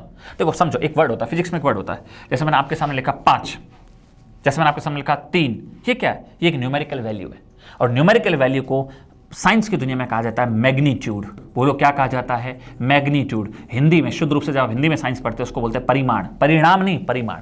कोई भी जो वैल्यू दे रखी होती है आपके सामने वो हमेशा साइंस की दुनिया में कहलाती है मैग्नीट्यूड। देन वो राशियां जिसमें सिर्फ और सिर्फ हमें मैग्नीट्यूड का पता हो, ओनली मैग्नीट्यूड का पता हो, सिर्फ एक वैल्यू दे रखी हो लेकिन उसके साथ कोई डायरेक्शन वगैरह ना दे रखी हो। जैसे 5, अगर मैं बोलता हूं 5 मीटर चला मैं, या मैं 3 लीटर मैंने दूध पिया, तो ये पीछे एम और एल क्या है? ये यूनिट्स है, डायरेक्शन नहीं है। तो ये कंप्लीट एक मैग्नीट्यूड हुआ। ये कंप्लीट एक क्या हुआ? मैग्नीट्यूड। मैग्नीट्यूड का मतलब ही होता है, परिमाण का मतलब होता है कोई भी एक न्यूमेरिकल वैल्यू और साथ में उसकी यूनिट दे दी जाए, इसको बोलते हैं मैग्नीट्यूड, परिमाण। अब एक बात बताओ, मैंने बोला मैं 5 मीटर चला, कहां चला? उत्तर में चला, दक्षिण में चला, पूर्व में, पश्चिम में? कहीं से पता चला? यहां से सिर्फ मैंने बोला मैं 5 मीटर चला, क्या आपको यहां से कहीं से पता चला? नहीं। तो इसमें दिशा का बोध नहीं है। तो बताओ कैसी राशि हुई? ये हुई अदिश राशि। समझ में आ रही बात? तो मैं आपको एक चीज बताना चाह रहा हूं, ध्यान से समझना। एक वर्ड आपने सुना होगा, बस इससे एग्जांपल से आप समझो। एक वर्ड सुना होगा दूरी, और एक वर्ड आपने सुना होगा विस्थापन, अगर थोड़ी बहुत कभी साइंस पढ़ी हो तो। ठीक है, इसको इंग्लिश में बोलते हैं डिस्प्लेसमेंट। क्या बोलते हैं? डिस्प्लेसमेंट। इसको बोलते हैं डिस्टेंस। इसको क्या बोलते हैं? डिस्टेंस। समझना, ये एक जगह है ए, यहां से मैं चला करते करते करते करते करते करते करते करते करते करते यहां पे पहुंचा बी पर। तो भाई साहब मैंने दूरी तय की, बताओ कितनी? मैंने दूरी तय की लगभग 20 किलोमीटर के आसपास। कितने किलोमीटर के आसपास? 20 किलोमीटर के आसपास। तो कोई बोलेगा मूर्ख तो इतना क्यों चला? तो सीधा यहाँ से यहाँ चला, मैं कैसे चला? बीच में कोई पहाड़ था, बीच में कोई पहाड़ था इसलिए मैं जा नहीं पाया। लेकिन अगर ये पहाड़ नहीं होता तो मैं यहाँ से यहाँ सीधा जा सकता था? बिल्कुल जा सकते थे। तो हकीकत में अगर चलो पहाड़ है भी, मैं चल के तो चलो आया 20 किलोमीटर, लेकिन वास्तव में मैं मेरे स्थान से यहाँ कितना खिसका? तो अब सर वास्तव में आप अपने यहाँ से यहाँ पर 3 किलोमीटर खिसके। तो दो स्थानों के बीच की जो न्यूनतम दूरी होती है उसको तो बोलते हैं विस्थापन, और दो स्थानों के बीच में जो आप पूरा ट्रेवल करके जाते हो उसको क्या बोलते हैं? दूरी। अब दूरी से आपको कहीं देखो, दूरी से मैग्नीट्यूड, देखो मैग्नीट्यूड किसमें? दूरी में भी और विस्थापन में भी। इसमें भी 20 किलोमीटर है, इसमें भी 3 किलोमीटर। तो बताओ वैल्यू विद यूनिट है, वैल्यू विद यूनिट है। लेकिन क्या दिशा का बोध दूरी में हो रहा है? नहीं। बताओ अगर दिशा में चलो तो पहले मैं इधर नीचे आया, फिर मैं ऊपर गया, फिर मैं नीचे आया, फिर ऊपर, ऐसे डायरेक्शन का पता ही नहीं चल रहा है। लेकिन विस्थापन में एग्जैक्ट अगर मैं यहां से साइन बताऊं तो मैं यहां से यहां गया, मतलब मैं दक्षिण पूर्व में गया। क्या मेरी बात आ रही समझ में आपको? तो इसका मतलब विस्थापन क्या है? एक ऐसी वैल्यू है, मैग्नीट्यूड है जिसमें साथ साथ में दिशा का बोध भी होता है, और दिशा का बोध है, इसका मतलब विस्थापन कैसी राशि है?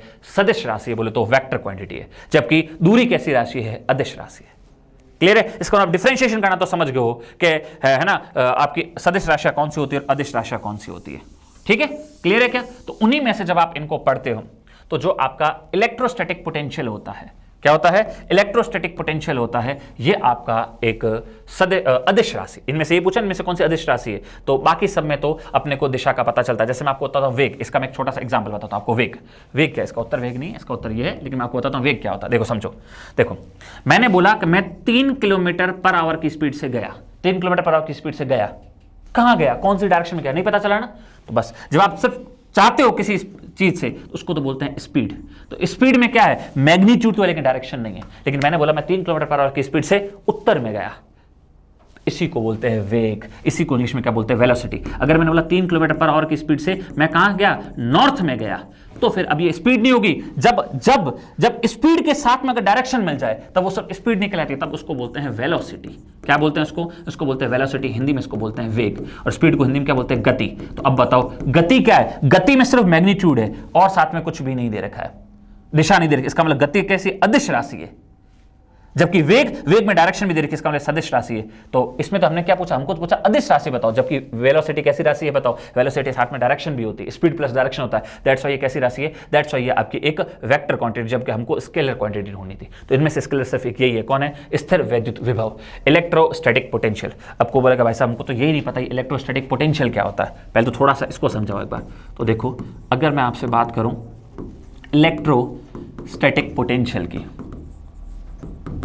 तो देखो किसी भी इलेक्ट्रिक फील्ड में, किसी भी, अब देखो शॉर्ट में थोड़ा समझा देता हूं, किसी भी इलेक्ट्रिक फील्ड में जहां पर है ना इलेक्ट्रॉन्स एक तरीके से क्या कर रहे हैं? मूव करते हैं। तो किसी भी इलेक्ट्रिक फील्ड में, किसी भी विद्युत क्षेत्र के अंदर किसी भी विद्युत क्षेत्र में एक पॉइंट से दूसरे पॉइंट तक, बोलो एक पॉइंट से दूसरे पॉइंट तक, एक पॉइंट से दूसरे पॉइंट, चाहे यहां से ऐसे कैसे भी करके बताओ, बस एक पॉइंट से दूसरे पॉइंट तक, एक पॉइंट से दूसरे पॉइंट तक जो चार्ज है वो मूव होता है। चार्ज बोले तो आवेश, चार्ज बोले तो आवेश, बोलो किसी भी इलेक्ट्रिक फील्ड में, किसी भी इलेक्ट्रिक फील्ड में जो एक बिंदु से दूसरे बिंदु तक, मतलब दूरी तय की जाती है किसके द्वारा, आवेश के द्वारा, उसके लिए जो कार्य किया जाता है उसी को बोलते हैं इलेक्ट्रोस्टैटिक पोटेंशियल। किसी भी इलेक्ट्रोस्टैटिक फील्ड में या किसी भी इलेक्ट्रिक फील्ड के अंदर एक बिंदु से दूसरे बिंदु तक जो आवेश मूव करते हैं, गति करते हैं, इसी को बोलते हैं इलेक्ट्रोस्टैटिक पोटेंशियल। तो इसका मतलब इलेक्ट्रोस्टैटिक पोटेंशियल पूरा टिका हुआ किस पे, आवेश पे, और एक पॉइंट से दूसरे पॉइंट तक मतलब दूरी पे। और आपकी जानकारी लो, अभी भी मैंने आपको बताया दूरी कैसी राशि है, बोलो दूरी कैसी राशि है, दूरी एक कैसी है, अदिश राशि है। तो इलेक्ट्रोस्टैटिक पोटेंशियल भी कैसी राशि होगी, एक अदिश राशि होगी। क्या क्लियर है क्या? तो ये एक अदिश राशि होगी, ये आपकी एक स्केलर क्वांटिटी होगी, इसमें दिशा का में बोध नहीं होता है। डन, नेक्स्ट आगे बढ़ते हैं। 31 हो गया, नेक्स्ट आगे देखो। इसके बाद अगर अपन बात करें, अगला क्वेश्चन है आपका, मछली एक प्रथम श्रेणी का प्रोटीन है क्योंकि उसमें होता है, क्वेश्चन नंबर 32। अब मैं आपको बताता हूं, अगर आप प्रोटीन कभी पढ़ो तो आपको पता है प्रोटीन एक लंबी सी चेन होती है। बोलो प्रोटीन एक लंबी सी क्या होती है, चेन। प्रोटीन एक माला है। बोलो प्रोटीन एक क्या है, माला है। तो माला किससे बनती है, मोतियों से। बोलो माला कैसे बनती है, माला बनती है मोतियों से। देखो आपको साइंस के दो वर्ड याद होने चाहिए, एक वर्ड होता है पॉलीमर, बोलो कौन सा वर्ड होता है, पॉलीमर। एक वर्ड होता है मोनोमर, बोलो कौन सा वर्ड होता है, मोनोमर। एक होता है पॉलीमर, एक होता है मोनोमर। पॉलीमर का मतलब होता है बहुलक, बोलो क्या होता है, बहुलक। मोनोमर का मतलब होता है एकलक, क्या होता है, एकलक। पॉलीमर और मोनोमर, देखो साइंस पूरी टिकी हुई वर्ड्स पे। तुम्हें तुम्हारी जिंदगी में अगर कभी किसी वर्ड के आगे पॉली वर्ड मिल जाए तो याद रखना, पॉली वर्ड के दो सेंस होते हैं। एक तो अगर कभी किसी वर्ड के अगर ये आगे मिल जाए तो आगे अगर किसी वर्ड के लगा हुआ है तो ये सेंस देता है मल्टीपल का, कि कोई मल्टीपल चीजें हैं, कोई बहुत सारी चीजें हैं।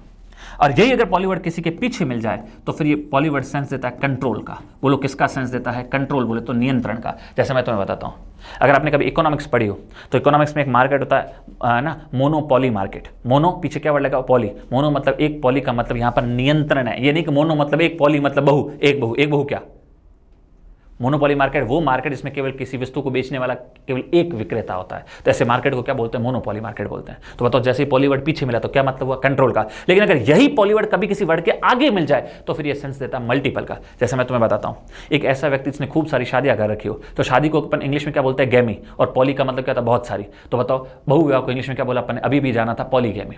एक ऐसा व्यक्ति जिसको बहुत सारी लैंग्वेज की नॉलेज हो, उसको क्या बोलते हैं, पॉलीग्लॉट।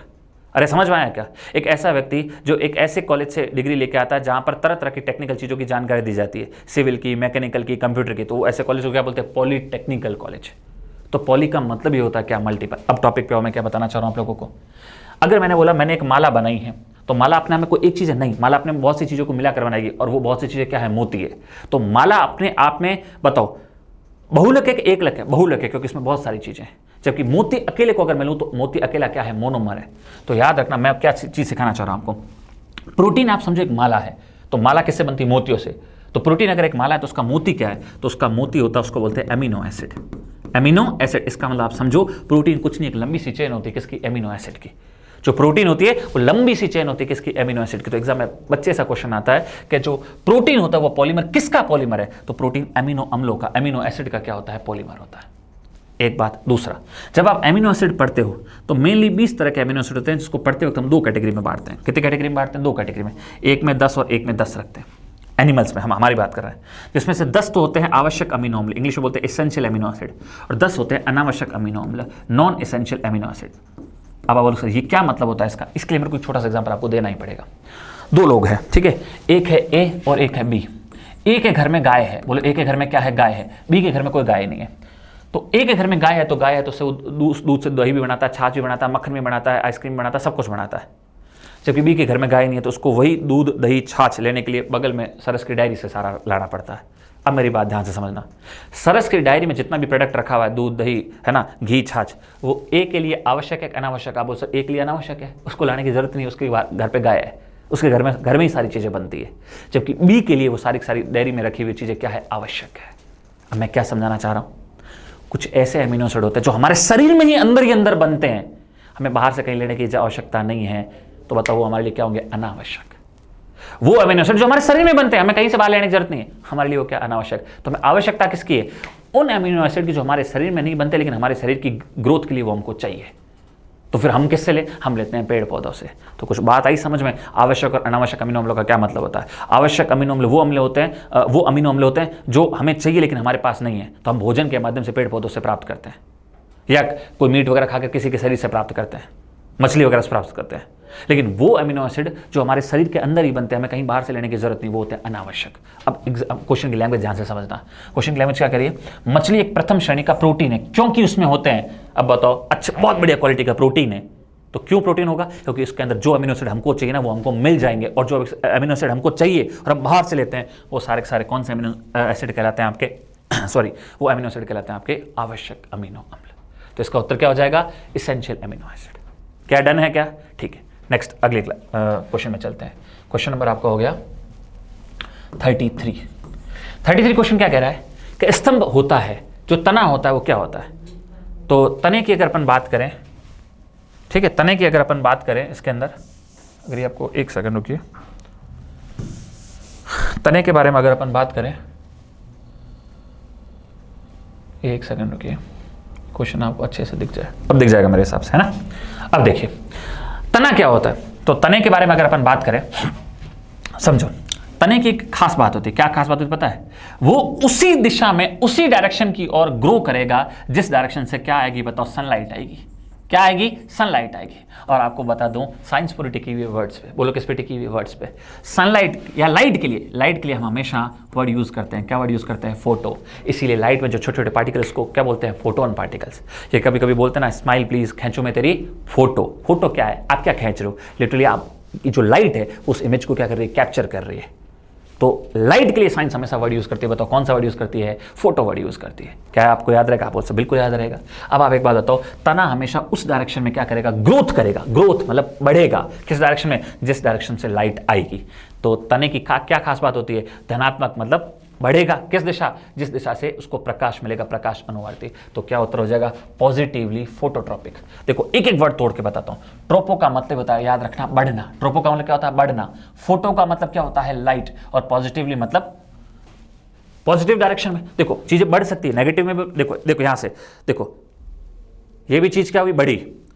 ये भी चीज क्या हुई? बढ़ी। लेकिन ये पॉजिटिव दिशा में और ये नेगेटिव दिशा के अंदर। तो तना क्या करेगा? बढ़ेगा, मतलब पॉजिटिव दिशा में, और ट्रॉपिक, और किस दिशा की ओर? जहां से लाइट मिलेगी। तो क्या उत्तर हो जाएगा इसका? Positively phototropic. उम्मीद करता हूं समझ गए। और अगर यही क्वेश्चन कभी जड़ों का आ जाता, यही क्वेश्चन अगर कभी क्या आ जाता बताओ? जड़ों का आ जाता, तो जड़ के लिए क्या करते? तो जड़ में पता क्या करते? जड़ हमेशा जस्ट उल्टा काम करते। कैसा? जिस डायरेक्शन से लाइट आती है ना उसके विपरीत दिशा में, विपरीत दिशा में क्या होती है बताओ? बढ़ती है। तो अगर जड़ का क्वेश्चन होता था, पता क्या इसका उत्तर होता? इसका उत्तर होता नेगेटिवली फोटोट्रॉपिक। लेकिन जड़ जाती किसकी तरफ है? जमीन की तरफ। तो जमीन की तरफ आए तो जमीन के लिए तो वो क्या हो जाएगा? पॉजिटिव हो जाएगा। तो जमीन के लिए उत्तर पता क्या होता? Positive geotropic. अगर जड़ का क्वेश्चन आता तो उत्तर होता पॉजिटिव जियोट्रॉपिक, या फिर उत्तर होता नेगेटिव फोटोट्रॉपिक। तो किसी भी तरह का क्वेश्चन आ जाए, मैं उम्मीद करूंगा आप आराम से कर पाने में कैपेबल हो। ये क्वेश्चन नंबर कौन सा था? 32 के बाद 33। नेक्स्ट जो अपना क्वेश्चन है वो है आपका 34। अब थोड़ा जल्दी जल्दी करते हैं अपन। क्या है? कुछ नहीं, इसमें बोला है कि एक टेबल है, इसके ऊपर कोई एक ब्लॉक रखा हुआ है ना, ब्लॉक रखा हुआ है। यहाँ से गोली शूट की और ये गोली यहाँ से गई, ठीक है, और इसके अंदर जाके धंस गई। अब इस गोली की जो गति होगी और इस ब्लॉक की जो गति होगी वो क्या हो जाएगी? सेम हो जाएगी। और जब भी ऐसा होता है तो इस मोमेंट को बोलते हैं परफेक्टली इनइलास्टिक। क्या बोलते हैं? इसको बोलते हैं परफेक्टली इनइलास्टिक, है ना, इनइलास्टिक। और जब भी परफेक्टली इनइलास्टिक मोमेंट होता है तब हमेशा आपको एक चीज याद रखनी है, उस कंडीशन के अंदर जो संवेग होता है, संवेग, मोमेंटम क्या होता है? Force, mass into velocity, mass into velocity, ठीक है। तो याद रखना, जब भी इस डायरेक्शन में होगा, जैसे कोई गोली आके इस ब्लॉक में धंसेगी तो उस समय जो गोली की गति और उस ब्लॉक की गति वो क्या हो जाएगी? सेम हो जाएगी। ऐसे मोमेंट को बोलते हैं परफेक्टली इनइलास्टिक मोमेंट। ऐसी कंडीशन में जो संवेग होता है उस पर तो कोई फर्क पड़ता नहीं है, लेकिन जो गतिज ऊर्जा होती है, जो गतिज ऊर्जा होती है, ऊर्जा होगी, वो यहां तक आते आते एकदम क्या हो जाएगी? रुक जाएगी। तो इसका उत्तर एक तो क्या होगा? मोमेंटम क्या हो जाएगा? इसमें कोई चेंज नहीं होगा। मतलब समझ रहे हो इसने क्वेश्चन क्या पूछ रहा है? एक गोली टकराती है और एक अनुप्रस्थ घर्षणहीन मेज पर एक ठोस ब्लॉक में धंस जाती है। इस प्रक्रिया में कौन सी भौतिक राशि सुरक्षित है, मतलब उसमें कोई चेंज नहीं आएगा। तो याद रखना संवेग में कभी कोई परिवर्तन नहीं आता है, जबकि गतिज ऊर्जा क्या हो जाती है, काइनेटिक जो एनर्जी होती है वो एकदम क्या हो जाती है, जीरो हो जाती है। तो इसका उत्तर क्या होगा, संवेग में कोई परिवर्तन नहीं आएगा। ठीक है, नेक्स्ट अगला क्वेश्चन देखो। अब थोड़ा सा इसको जल्दी अपन करते हैं। 34 इसके बाद है आपका, अपने उपन्यास आनंद मठ में बंकिम चंद्र चटर्जी बंगाल में किस विद्रोह का उल्लेख करते हैं। तो पहली बात तो किसी न किसी बंगाली में होने वाले विद्रोह की बात होगी, और बंगाल में एक बहुत ही फेमस विद्रोह हुआ था जिसका नाम था सन्यासी विद्रोह। मैं आपको लेकर चलता हूं, लगभग 1770 से लेकर और लगभग 1800 के बीच की बात है। ईस्ट इंडिया कंपनी का शासन था और बढ़िया तरीके से बंगाल में इनका शासन चल रहा था, मतलब उनके हिसाब से बढ़िया, लेकिन हमारे हिसाब से बहुत घटिया। कैसे, भयंकर, एक तो आपको पता 1770-72 के आसपास बंगाल में भयंकर अकाल पड़ा, तो लोगों के पास फसलें हुई नहीं, उत्पादन हुआ नहीं, लेकिन इन बेटों ने बड़े बड़े टैक्स लगाने शुरू कर दिए, घटिया आर्थिक नीति लगानी शुरू कर दी। किसने, अंग्रेजों ने। तो बताओ आम जनता परेशान होगी कि नहीं होगी। तो वहाँ के साधु संत, नाथ, सन्यासी, इस टाइप के लोग थे, उन्होंने इकट्ठा होकर एक मूवमेंट चलाया जिसको कहते हैं सन्यासी विद्रोह, अंग्रेजों के खिलाफ। और इसी का जिक्र करते हैं बंकिम चंद्र चटर्जी अपने किसके अंदर, आनंद मठ के अंदर। और इसी के अंदर वंदे मातरम का भी जिक्र किया गया, जो अपन पढ़ते हैं। वंदे मातरम कहाँ से लिया गया, आनंद मठ से लिया गया। ठीक है, तो ये आप याद रखना सन्यासी विद्रोह के बारे में। ये क्वेश्चन कौन सा था, 35। ठीक है, नेक्स्ट अगला देखो। इसके बाद अगर अपन बात करें, है ना, इसके बाद अगर अपन बात करें तो वह क्षेत्र जो किसी स्थूल संरचनात्मक रूपांतरण के प्रति प्रतिरोधी होता है। क्या होता है कि किसी स्ट्रक्चर पर, ध्यान से समझो, ऐसी कौन सी चीज है जो किसी सरफेस पर ग्रो करेगी और उसको ग्रो करने में रोकेगी। तो ग्रो करने पर रोकेगी उसके ऊपर की कवरिंग चीज, और वो कवरिंग चीज को अपन क्या बोलते हैं, शील्ड। तो बस इसका एक बेसिक सा उत्तर है, क्या हो जाएगा इसका, शील्ड। एक सेकेंड, इसका उत्तर हो जाएगा आपका 36। नेक्स्ट आगे देखो, अगला है the driest part of India. Bharat का सबसे सूखा स्थान कौन सा है। तो सकल से पता चला इसमें सबसे सूखा कौन है, पश्चिमी राजस्थान, जो जैसलमेर जैसलमेर वाला इलाका है। ठीक है, तो ये भी आप याद रख लेना। ये हो गया आपका 37, जिसमें कुछ ज़्यादा है नहीं, इसमें माता बच्चे अपन नहीं करेंगे, टाइम वेस्ट नहीं करेंगे। अगला देखो, द स्पेस रिटेनिंग, है ना, life in any form is called. जहाँ पर जीवन पाया जाएगा उसको क्या बोलेंगे, उसको ऑब्वियस बात है क्या बोलेंगे, बताओ, जीव मंडल बोलेंगे। तो इसमें कुछ रॉकेट साइंस है नहीं। अरे भाई, जहाँ जिस मंडल पर जीव पाया जाएगा, जीवन होगा, वहाँ पर जीव मंडल होगा, बताओ। ठीक है, तो आपका ये हो जाएगा 38। ठीक है, नेक्स्ट अगला देखो 39। बहु भ्रूणता का सर्वोत्तम उदाहरण है। बहु देखो, बताओ, बहु मतलब मल्टीपल, मतलब पॉली। भ्रूण, बीज के लिए हमेशा क्या वर्ड होता है, एम्ब्रियोनी। तो एक ऐसी बायोलॉजी में एक ऐसी प्रक्रिया होती है, प्रोसेस होती है, जिसमें एक बीज से, एक फर्टाइल अंडे से बहुत सारे और नए अंडे बनते हैं। ठीक है, और बहुत सारे नए बीज वगैरह बनते हैं। तो उस प्रक्रिया को बोलते हैं, क्या बोलते हैं, पॉली एम्ब्रियोनी। और ये आपको सबसे बेस्ट देखने को मिलेगा सिट्रस फ्रूट में। सिट्रस फ्रूट कौन से होते हैं, जो खट्टे फल होते हैं। सिट्रस फ्रूट में ये प्रक्रिया आपको बहुत अच्छी तरीके से देखने को मिलेगी। ठीक है, एक फर्टाइल अंडे से और नए सारे अंडे बनाने की प्रक्रिया ही कहलाती है बहुभ्रूणता, बोले तो पॉली एम्ब्रियोनी। एम्ब्रियो वर्ड भ्रूण के लिए वर्ड यूज होता है। नेक्स्ट अगला देखो, इसके बाद अगर अपन वर्ड देखें 40 नंबर, अफ्रीका में अस्वान डैम द्वारा, है ना, बनाई गई झील कौन सी है। तो मैं आपको बताऊं, अफ्रीका में दुनिया की सबसे लंबी नदी बहती है, जिसका नाम है, बताओ क्या नाम है, जिसका नाम है नील नदी। और नील नदी जैसे मिस्र में आती है, किस में आती है, मिस्र इसको इंग्लिश में क्या बोलते हैं, इजिप्ट। तो इसी इजिप्ट देश में इस पर एक डैम बना हुआ, डैम समझते हो, बांध बना हुआ है। ठीक है, और उस बांध का नाम क्या है, अस्वान बांध। तो कई बार एग्जाम ये भी पूछा जा सकता है कि ये जो अस्वान बांध है वो कौन सी नदी पर बना हुआ है। तो नील नदी पर। कौन सी नदी पर बना हुआ है, नील नदी पर। और ये नील नदी पर कौन से देश में बना हुआ है, तो महाद्वीप के हिसाब से तो अफ्रीका, लेकिन अफ्रीका महाद्वीप में तो 54 देश है, उसमें सिर्फ किस देश की बात हो रही है, तो मिस्र की बात हो रही है। और आपको पता है, जहां बड़े बड़े बांध बनाए जाते हैं उसके बगल में पानी को इकट्ठा किया जाता है, उससे बिल्कुल इकट्ठा किया जाता है। तो जिन बड़े बड़े जलाशयों में पानी को इकट्ठा किया जाता है वो एक तरह की झीलें होती हैं, बड़े बड़े तालाब होते हैं, झीलें होती है। और जो झीलें प्रकृति ने नहीं बनाई, हम इंसानों ने बनाई, ऐसी झीलों को बोलते हैं कृत्रिम झील। तो ऑब्वियस बात है, बड़े बड़े बांधों पर क्या होती है, कृत्रिम झीलें होती है। तो इसी अस्वान बांध पर एक कृत्रिम झील है और जिसका नाम है नासिर या नसेर बोलते हैं। तो अफ्रीका में अस्वान डैम द्वारा बनाई गई झील कौन सी झील है, बताओ, नसेर झील है। कौन से बांध पर, अस्वान बांध पर। कौन सी नदी पर यह है, तो नील नदी पर है। कौन से देश में है, तो मिस्र देश के अंदर है। और महाद्वीप बोले तो अफ्रीका के अंदर। नेक्स्ट अगला देखो, इसके बाद अगर अपन देखें 41, कंचनजंगा नेशनल पार्क कहाँ पर है बहुत ईजी सा, सिक्किम के अंदर है। कहाँ है, कंचनजंगा नेशनल पार्क कहाँ पर है, सिक्किम के अंदर। बस बेसिक सी बात है। हाँ, वैसे भी याद रख सकते हो, कंचनजंगा जो भारत की दूसरी सबसे ऊंची पर्वत चोटी है, वो भी कहाँ पर है, सिक्किम में है। तो उसके नाम से नेशनल पार्क भी कहाँ पर होगा, सिक्किम में होगा। ठीक है, नेक्स्ट अगला देखो, इसके बाद अगर अपन बात करें 42, H1N1 जो वायरस है वो किसका है, स्वाइन फ्लू का। स्वाइन फ्लू आपने नाम सुना का, स्वाइन वर्ड किसके लिए होता है, सूअर के लिए। तो संक्रमण का जो माध्यम होगा वो तो सूअर होगा, और उससे जो वायरस हमारी बॉडी में आता है, जैसे फिर बुखार वगैरह नहीं सब चीज़ आती है, तो वो है आपका स्वाइन फ्लू। और स्वाइन फ्लू का जो वायरस होता है, जो पैथोजन होता है, उसका नाम क्या है, H1N1। जबकि आपने एक बर्ड फ्लू भी नाम सुना होगा, उसका होता है H5N1। बर्ड फ्लू का क्या होता है, H5N1, जबकि स्वाइन फ्लू का क्या होता है, H1N1। ठीक है, तो ये भी एक ईजी सा है। नेक्स्ट उसके बाद अगर अपन देखें तो क्वेश्चन नंबर आपका कौन सा, 43, एक दिवसीय क्रिकेट में सबसे तेज शतक बनाने का दूसरा रिकॉर्ड किसके पास है? तो पहली बात आपको ये पता होना चाहिए, ये तो चलो इसका उत्तर मैं बता देता हूं, लेकिन अगर एग्जाम में ये आ जाए कि एक दिवसीय ओडीआई क्रिकेट में सबसे तेज शतक किसने बनाया, तो सबसे तेज शतक बनाया AB डिविलियर्स ने। इनका नाम तो आपने जरूर सुना होगा, AB डिविलियर्स। ठीक है, कहाँ के हैं? साउथ अफ्रीका के। और इन्होंने मात्र 31 बॉलों में साउथ अफ्रीका के वेस्ट इंडीज के खिलाफ कितने बॉलों में? 31 बॉलों में मात्र सेंचुरी पूरी कर दी थी। जबकि सेकंड नंबर पर ये जो रिकॉर्ड है वो न्यूजीलैंड के कोरी एंडरसन के पास है। जबकि आजकल आप अगर क्रिकेट वगैरह देखते हो तो कोरी एंडरसन आजकल अमेरिका की तरफ से खेलते हैं, यूएसए की तरफ से। न्यूजीलैंड से संन्यास ले लिया और आजकल यूएसए की तरफ से खेलते हैं। अभी आपने लास्ट जो T20 वर्ल्ड कप हुआ होगा, अभी आपने देखा होगा, उसमें जो यूएसए की टीम थी उसमें कोरी एंडरसन खेल रहे थे। तो कोरी एंडरसन पहले तो खेला करते थे न्यूजीलैंड की तरफ से, जब ये शतक पा रहा था ना तब तो न्यूजीलैंड की तरफ से खेलते थे, लेकिन आजकल खेलते हैं यूएसए की तरफ से, देश चेंज कर दिया। तो सेकंड फास्टेस्ट जो ओडीआई सेंचुरी है वो किसके नाम पर है? तो इसका उत्तर है आपका कोरी एंडरसन। क्या नाम है? Corey Anderson. और इन्होंने 36 बॉल के अंदर अपनी सेंचुरी पूरी की है। चलो ठीक है, नेक्स्ट अगला देखो। इसके बाद अगर अपन बात करें 44 नंबर क्वेश्चन क्या कहता है? WMA का पूरा नाम क्या है? तो इसकी फुल फॉर्म है वेज एंड मीन्स एडवांस। अब बोलता ठीक है, फुल फॉर्म तो बता दी है क्या? एक्चुअली में आरबीआई की योजना है। किसकी योजना है? ये एक आरबीआई का प्लान है जिसके तहत क्या होता है, ये सेंट्रल गवर्नमेंट को भी और राज्य सरकारों को भी, सेंट्रल गवर्नमेंट को भी और राज्य सरकारों को भी, स्टेट गवर्नमेंट को भी, जब कभी है ना पैसों की आवश्यकता होती है, पैसों की आवश्यकता सबको होती है, लेकिन कभी कभार क्या होता है बैलेंस बिगड़ जाता है, या कभी शॉर्ट टर्म के लिए, अल्पकाल के लिए ना कैश चाहिए, तो अब क्या करें? हाथों हाथ कैश कहां से लाए? अगर कहीं मिल नहीं रहा है तो ऐसे आपातकालीन स्थिति में, इमरजेंसी में आरबीआई बोलता है चलो ठीक है मैं दे दूंगा। तो जिस योजना के तहत ये पैसे देता है उसको बोलते हैं वेज एंड मीन्स एडवांस। तो आपसे बोला जाए वेज एंड मीन्स एडवांस क्या है? एक तरह का अल्पकालीन, कौन सा कालीन? अल्पकालीन, शॉर्ट टर्म का क्या है बताओ? लोन है जो आरबीआई देता है, नॉर्मल बैंक नहीं, आरबीआई देता है। किसको? सेंट्रल या किसी भी राज्य सरकार को, पैसे की जब भी माथा बची हो। नेक्स्ट अगला देखो, क्वेश्चन नंबर आपका 45 क्वेश्चन नंबर की अगर अपन बात करें तो ये कहना चाह रहा है राज्यपाल द्वारा जारी किया गया अध्यादेश किसके द्वारा अनुमोदन के अधीन है? क्या है लैंग्वेज, क्या कहना चाह रहा है मैं आपको बताता हूँ, कुछ नहीं। देखो सेंट्रल लेवल पर जिसको हम संसद कहते हैं, क्या कहते हैं? संसद किससे मिलकर बनती है? President plus Lok Sabha plus Rajya Sabha. Same to same वही चीज राज्य के लेवल पर होती है, उसको बोलते हैं विधानमंडल। अब कई लोग जिंदगी जी जाते हैं लेकिन उनको पता नहीं चलता विधानमंडल का मतलब क्या होता है, जिसको इंग्लिश में बोलते हैं स्टेट लेजिस्लेचर। क्या बोलते हैं? State legislature. ये भी 3 चीजों से मिलकर बनती है। कैसे? जिस तरह से पार्लियामेंट में राष्ट्रपति होता है वैसे वैसे किसी विधानमंडल में वो पोजीशन होती है किसकी? राज्यपाल की।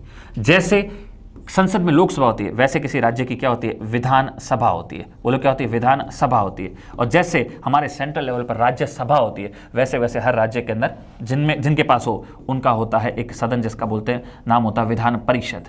बोलो क्या नाम होता है? जिनका नाम होता है विधान परिषद। इंग्लिश में बोलते हैं है ना लेजिस्लेटिव काउंसिल, इसको बोलते हैं लेजिस्लेटिव असेंबली, इसको बोलते हैं गवर्नर।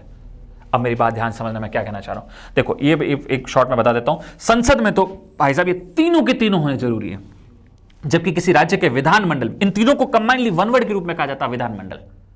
तो एक्चुअल में किसी राज्य के विधानमंडल में ये तीनों चीजें हो कोई जरूरी नहीं है। ये तो होगा ही होगा, ये तो होगा ही होगा, ये हो या ना हो कोई जरूरी नहीं है। अभी आज की तारीख में केवल 6 राज्यों के ऐसे विधानमंडल है जिनमें उनके पास दूसरा सदन भी विधान परिषद। समझ रहे हो? लाइक अगर मैं बात करूं कर्नाटक की बात कर लूं, अगर बिहार की बात कर लूं, महाराष्ट्र की बात कर लूं, वहां पर उत्तर प्रदेश की बात कर लूं, वहां पर यह व्यवस्था है। ठीक है, जैसे मैं राजस्थान की बात करूं, नहीं, हमारी विधानमंडल केवल राज्यपाल और विधानसभा से ही मिलकर बनती है। अब मैं समझाना क्या चाह रहा हूं, जब विधानमंडल का सत्र चल रहा हो तो वहीं पर कानून बनते हैं, ऑब्वियस सी बात है, विधानसभा में रखा जाएगा, बहस होगी और उसके बाद सारी प्रक्रिया पूरी होने के बाद लास्ट में साइन करने के लिए राज्यपाल के पास भेज दिया जाएगा और कानून बन जाएगा। लेकिन जब कभी सत्र चल ही ना रहा हो तो उस समय इमरजेंसी में कोई कानून बनाना हो तो फिर आपको पता है डायरेक्ट वो कानून किसके पास आता है? राज्यपाल के पास आता है। राज्यपाल साइन कर देता है और 6 महीनों के लिए उस कानून की वैलिडिटी होती है और वो लागू हो जाता है। उसके बाद जब सत्र चलेगा तब उसको विधानसभा में रखा जाएगा, फिर उसका अनुमोदन होगा और वो कानून अगर लागू करना होगा तो परमानेंट लागू कर दिया जाएगा। ये बोलते हैं नहीं लागू करना तो फिर नहीं लागू होगा। अब क्वेश्चन क्या पूछना चाह रहा है कि कोई भी कानून जो अनुमोदन के लिए आते हैं किसके पास? राज्यपाल के पास आते हैं। ठीक है, तो अगर इमरजेंसी में कोई सत्र ना चला और इमरजेंसी में कोई कानून बनाना हो तो राज्यपाल बना तो देगा, लेकिन उसके बाद फाइनल आपको पता उसको वेरिफिकेशन कब मिलेगा? जब तक वो विधानसभा में पेश नहीं किया जाएगा। विधानसभा में पेश होगा, विधानसभा मंजूरी देगी, फिर राज्यपाल के पास जाएगा, फिर राज्यपाल जब फिर से मंजूरी देगा तब वो कानून लागू होगा। और आपको पता इसको अगर मुझे वन वर्ड के रूप में बोलना हो तो मैं क्या बोलूंगा? विधानमंडल। यही क्वेश्चन पूछना चाह रहा था कि राज्यपाल जो द्वारा जारी किया गया अध्यादेश, और याद रखना ऐसा शॉर्ट टर्म का जो कानून बनाया जाता है उसको उसी को बोलते हैं अध्यादेश, वो फाइनली कब लागू होगा? उसका अनुमोदन किसके अधीन रहता है? जब तक कंप्लीट विधानमंडल उसको क्या न कर दे, बताओ, अनुमति ना दे दे। तो मैं उम्मीद करता हूं आप समझ गए होंगे क्या क्या कहानी नहीं है। ठीक है, नेक्स्ट अगला देखो, 45 के बाद अगला है 46। किस राज्य की पुलिस ने साइबर अपराध में शामिल मोबाइल नंबरों को ब्लॉक करने के लिए देश में पहला स्थान हासिल किया है? ये तो दिखती सी बात है, सबसे ज्यादा साइबर क्राइम आप जानते हो हरियाणा वालों के होते हैं, बड़े कॉल करते रहते हैं, बहुत बहुत अंट तरीके से फ्रॉड करते रहते हैं, तो वहीं पर ज्यादा इस तरह के फ्रॉड होते हैं, तो ऑब्वियस बात है ऐसे नंबरों को ब्लॉक करने का काम भी सबसे ज्यादा वहां की पुलिस ही करेगी। तो ये फैक्ट का क्वेश्चन है, हरियाणा पुलिस। नेक्स्ट अगला देखो,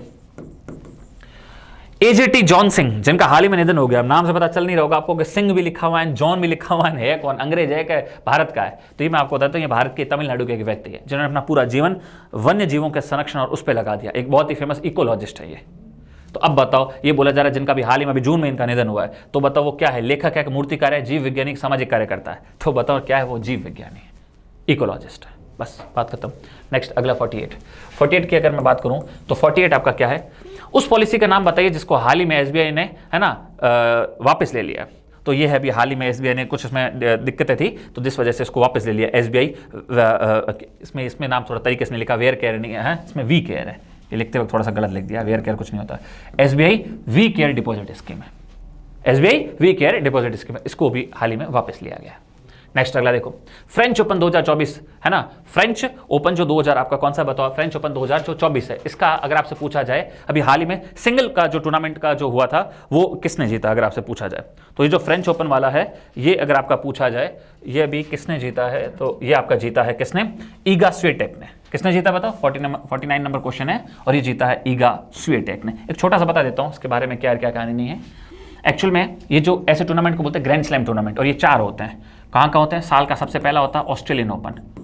ऑस्ट्रेलियन ओपन कहाँ खेला जाता है? ऑस्ट्रेलिया में, है ना, लगभग जनवरी महीने के अंदर, मिड जनवरी में। उसके बाद आपका होता है फ्रेंच ओपन।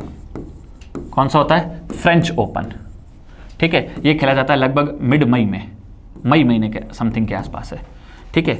उसके बाद आपका होता है आपका विंबलडन ओपन, विंबलडन ओपन, ठीक है, विंबलडन ओपन। ये खेला जाता है लगभग जून महीने के अंदर, जून जुलाई के अंदर लगभग ये खेला जाता है। और सबसे लास्ट में साल का होता है, उसका नाम है यूएस ओपन। ये लगभग अगस्त महीने के अंदर खेला जाता है। सबके नाम से पता चला कौन कहाँ खेला जाता है। ऑस्ट्रेलियन ओपन ऑस्ट्रेलिया के मेलबर्न में खेला जाता है, फ्रेंच ओपन पेरिस में खेला जाता है फ्रांस में, यूएस ओपन न्यूयॉर्क में अमेरिका में खेला जाता है। लेकिन विंबलडन से नाम से ही पता नहीं चला ये कहाँ खेला जाता है। याद रखना, विंबलडन ओपन खेला जाता है लंदन में, बोले तो कहाँ पर? ब्रिटेन में। कहाँ खेला जाता है? ब्रिटेन में। और याद रखना, इस तरह के टूर्नामेंट में कितने तरह के इवेंट होते हैं। तो एक तो होता है, एक इधर, समझ रहे हो टेनिस में देखा होगा ना, मैं इधर खड़ा हूं, सामने एक बंदा खड़ा, मैं इधर से मारूंगा, सामने से उधर मारेगा, इसको बोलते हैं मेंस सिंगल। क्या बोलते हैं बोलो? Men's single. फिर एक होता है, इसमें एक महिला होती है, सामने एक महिला होती है, इसको बोलते हैं वुमेन्स सिंगल। 2 टाइप हो गए। तीसरा टाइप में देखना, यहां एक लड़का होगा और एक लड़की होगी, सामने भी एक लड़का होगा, लड़की, जोड़ी में खेलेंगे, इसको बोलते हैं मिक्स डबल्स। क्या बोलते बोलो? मिक्स डबल्स बोलते हैं।